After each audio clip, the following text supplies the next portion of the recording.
Empreendedoras e empreendedores desse Brasil, muito prazer, meu nome é Leonardo, sou formado em administração, trabalho na DocSign hoje, faço um bico aqui no podcast, no Máximo 20, e hoje mais uma conversa excelente com uma pessoa muito querida por nós. Fala, família do Máximo 20. Gostaria de agradecer a galera que está acordando agora, a galera que já está no meio do seu dia ou quem está indo dormir conosco. Meu nome é Diego Lopes, atualmente trabalho na Unimed Porto Alegre, mas essa é a minha última semana em solo porto-alegrense e a partir dos próximos podcasts vocês vão ter algumas novidades aí. Pô, vou adiantar um pouquinho, o cara está indo para São Paulo, está crescendo na vida e vamos embora. Mas assim... Eu quero ver mudar o sotaque aí. Aí vai ser difícil. Hoje a gente está com uma pessoa muito especial, ela se chama Daniel Moura, é um cara conhecido nosso há um tempo já, e ele tem uma história assim bem diferente das outras pessoas que a gente entrevistou aqui já, tá? Primeiro, que ele é formado em Engenharia Ambiental pela Federal de Viçosa, Minas Gerais. Hoje o cara mora em Porto Alegre, a gente não sabe o porquê, só ele sabe o porquê. Formado, mestrado, depois ele fez na Universidade da Flórida, em Ciência do Solo e da Água, tá? Bem específico. Depois, diretor e sócio da Newfields, como carreira profissional, onde ele atuou por mais de 10 anos nesse ramo. Depois disso, ele quis experimentar coisas novas, acabou fundando e hoje é CEO da PixForce, que é uma baita empresa de tecnologia, e também é fundador da Certipix, que é uma spin-off da PixForce e hoje anda com as próprias pernas. Então, Daniel, vamos ter uma conversa aqui muito mais em relação à tecnologia e humano, que é bem importante. A primeira pergunta para ti é: qual é o impacto nos negócios com a substituição do humano pela máquina? Como é que isso funciona? Só um detalhe. Hoje eu voltei para o Rio, tá, Leonardo? Leonardo nem sabe isso, mas já estou no Rio de Janeiro. Mas a PixForce está em Porto Alegre, minha família toda daí. Então tenho muito carinho pela todos os gaúchos e gaúchas. O impacto é tremendo, né? É uma revolução, né? A gente fala em revolução industrial e hoje a gente está falando já na quinta revolução industrial. Assim como a gente teve lá atrás a primeira revolução, né? Que a gente começou as primeiras máquinas surgindo e o trabalho era todo manual. E hoje a gente é algo nessa mesma linha, né? Talvez até mais forte, né? Por quê? Porque apesar da gente imaginar que a indústria é muito tecnológica ou que não tem trabalho manual, apesar da gente estar na quarta revolução industrial indo para a quinta, a gente tem muitos processos que ainda são manuais. E a PixForce atua na área de visão computacional, que é processamento de imagem, e essa é uma das áreas que ainda é dominado aí 99,9% por humanos. Quando você quer inspecionar algo, você quer usar o olho, né? E a gente nem percebe, mas a gente usa o olho para tudo, né? Tudo na nossa vida a gente está usando o nosso olho, desde caminhar, dirigir, se equilibrar, inspecionar coisas, como eu estou dizendo. Quando a gente pensa nessa área, e tem outras áreas que eu posso citar, ainda a gente precisa muito do ser humano. Mas são trabalhos repetitivos, são trabalhos que você pode facilmente ensinar uma máquina e ela, depois que ela aprende, ela vai ser mais rápida, mais precisa e o custo vai ser menor do que você usar um ser humano. E o nosso objetivo não é causar desemprego, nosso objetivo é levar o ser humano para tarefas que são mais importantes, né? Assim como a gente tinha lá eu sempre uso o exemplo do elevador, né? A gente tinha uma pessoa que ficava apertando o botão do elevador. E você pode falar, pô, vamos mandar essa pessoa embora? Pô, mas você quer que essa pessoa fique 8 horas num ambiente enclausurado, sentado, sem poder nem ver a luz do sol? Você acha que isso é uma coisa boa para um ser humano?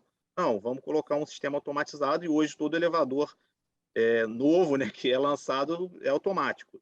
E a mesma coisa para a visão, né, que é o que a gente trabalha, e a inteligência artificial em geral, né? Então, processos que são repetitivos, são morosos, mas são complexos, né? É diferente de máquinas que levantam alguma coisa ou o transporte que você já consegue automatizar há muito tempo.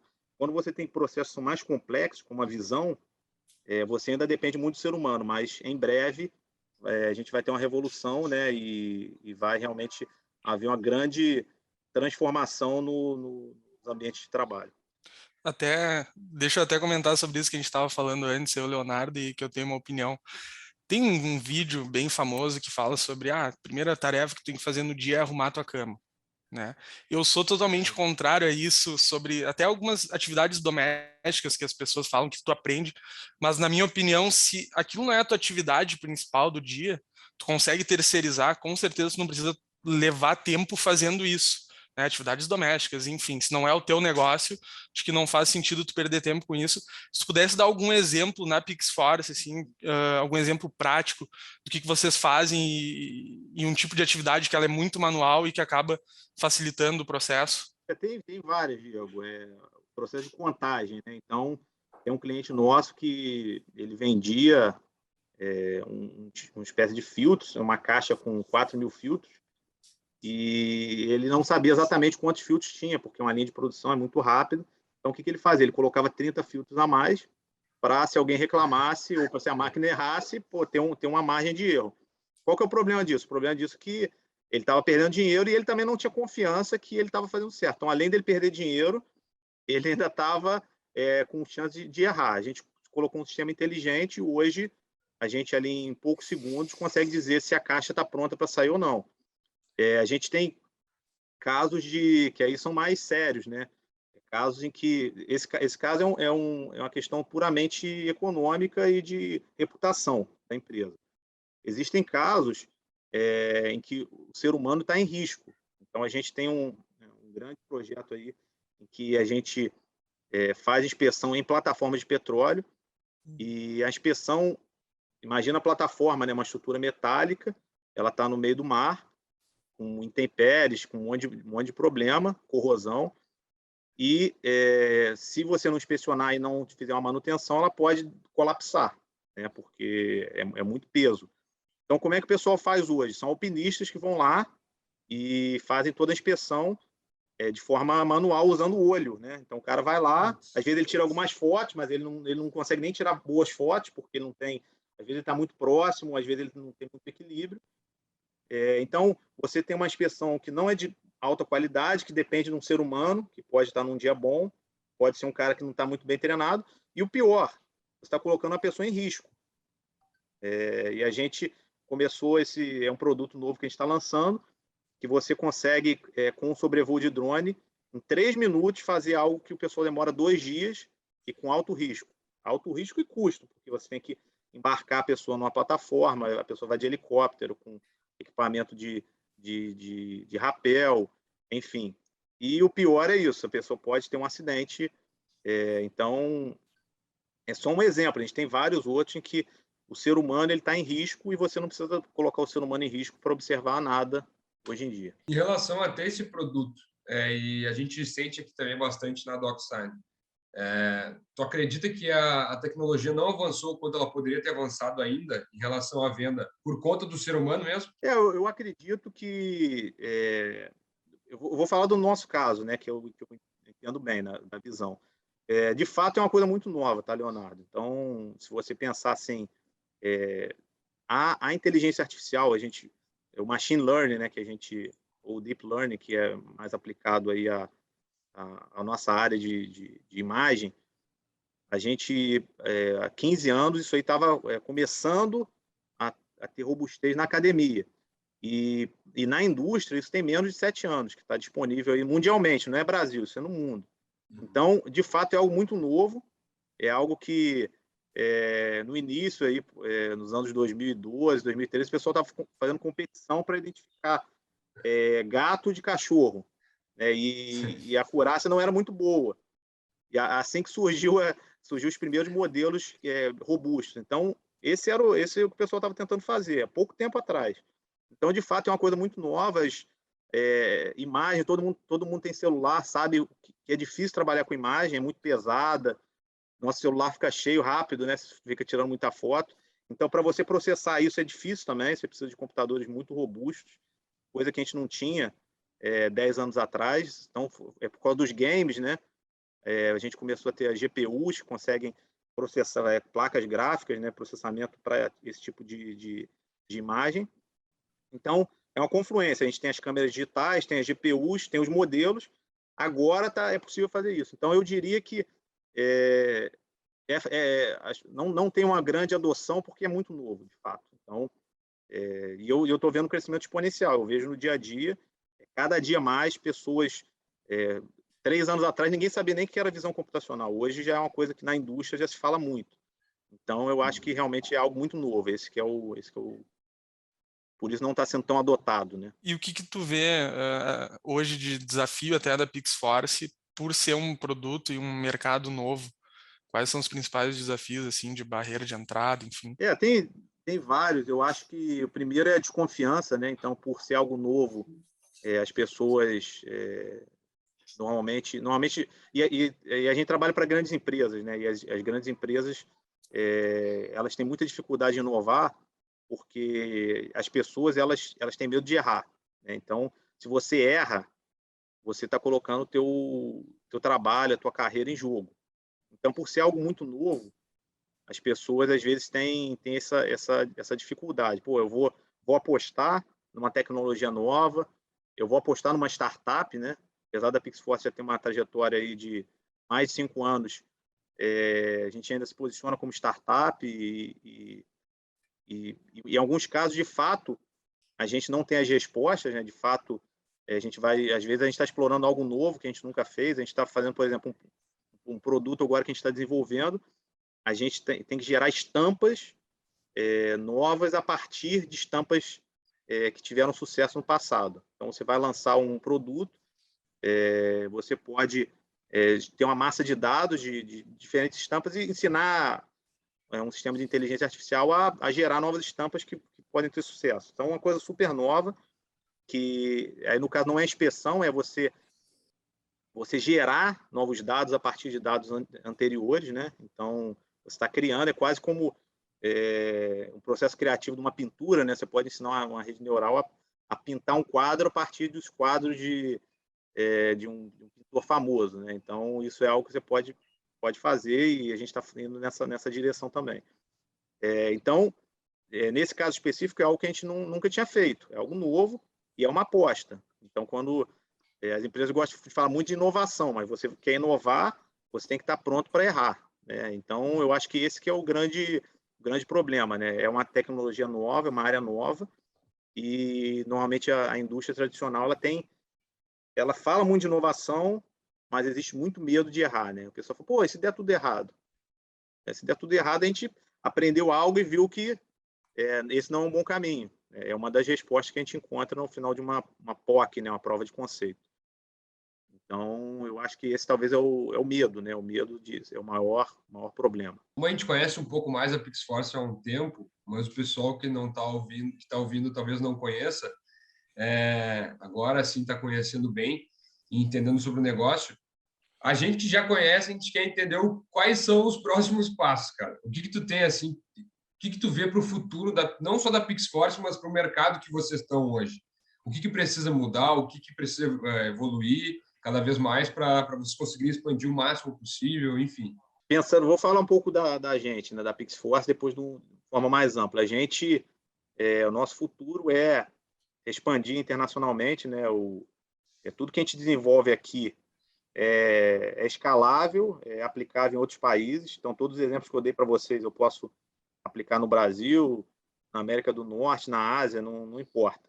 Então, hoje, quando você pensa numa empresa de tecnologia, você sempre tem que ter essa visão de ser global, de desenvolver produtos que não sejam customizados a um cliente, não, que sejam amplos e que possa aplicar em outros contextos. Então, hoje na nossa área não existe um grande player, não existe uma Amazon, não existe uma Microsoft que domina.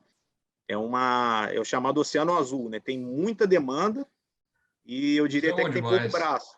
Tem pouco braço, tem poucos players aí que estão desenvolvendo, então existe uma grande oportunidade de crescimento, né? Não só da Pixforce, mas de outras empresas que atuam no setor, e a gente quer levar tudo isso que a gente está desenvolvendo. A gente normalmente trabalha com grandes empresas, né? Empresas que são multinacionais já, e através delas mesmo a gente está conseguindo levar esses produtos para outros países.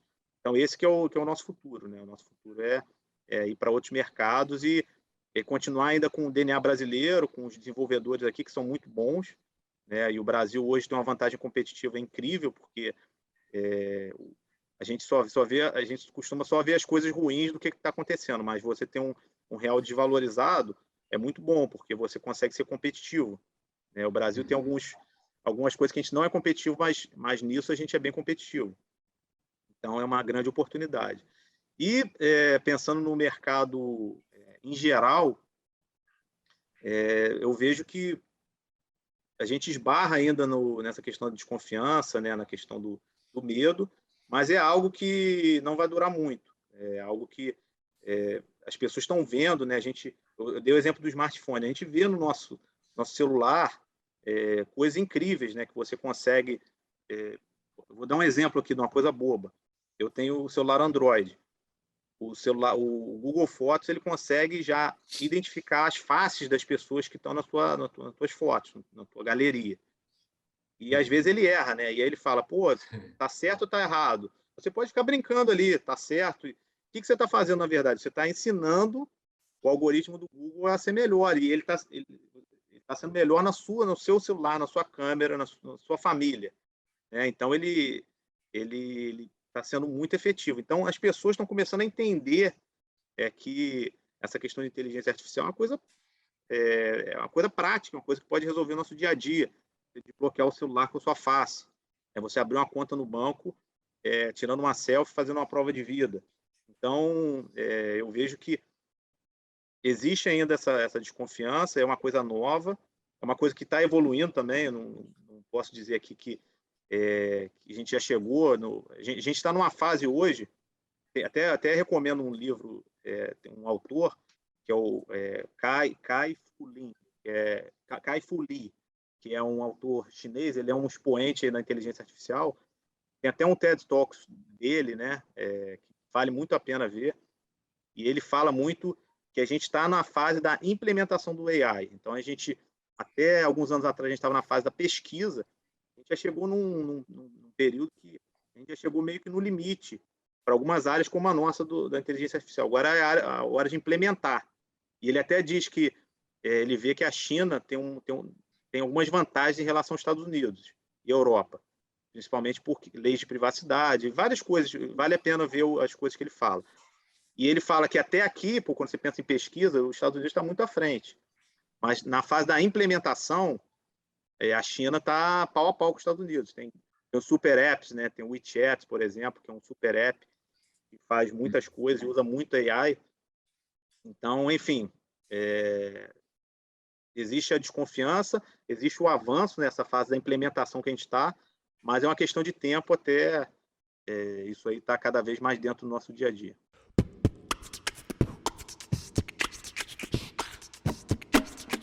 Muito rápido aqui, então, para finalizar, a gente gosta de pedir para o convidado sempre uma dica pessoal, profissional, algo aí para quem está nos assistindo. Então, a dica que eu dou é essa: empreenda onde você está. Se você está disposto a assumir mais risco, vai fundo, né? E não tenha medo de errar. Aqui na PixForce, quando vem uma pessoa, às vezes a gente está entrevistando, a pessoa fala, eu fiz uma coisa. Tinha um cara que acho que fez uma lancheria, né? Aqui no Rio chama de lanchonete, né? Fez uma lancheria, não sei, faliu. Eu falei, cara, por que isso não está no teu currículo, cara? O currículo dele é só coisa, estudo, trabalhou em tal empresa. Eu falei, cara, isso aqui tem que ser a primeira coisa do teu currículo. Que tu fez algo, tu tentou, tu faliu, mas tu aprendeu um monte, né? E aí tu chega na entrevista, tu fala, tudo que tu aprendeu. Fui lá, aprendi a lidar com fornecedores, tive que negociar preço, renegociei meu aluguel, aí veio pandemia, aí eu tive que demitir as pessoas, mas eu tentei ajudar no que eu pude. Enfim, tem uma série de aprendizados. Aprendi a fazer marketing, não tinha site, daí eu fiz um Facebook que era mais fácil, era horrível, mas as pessoas começaram a gostar. Não sei.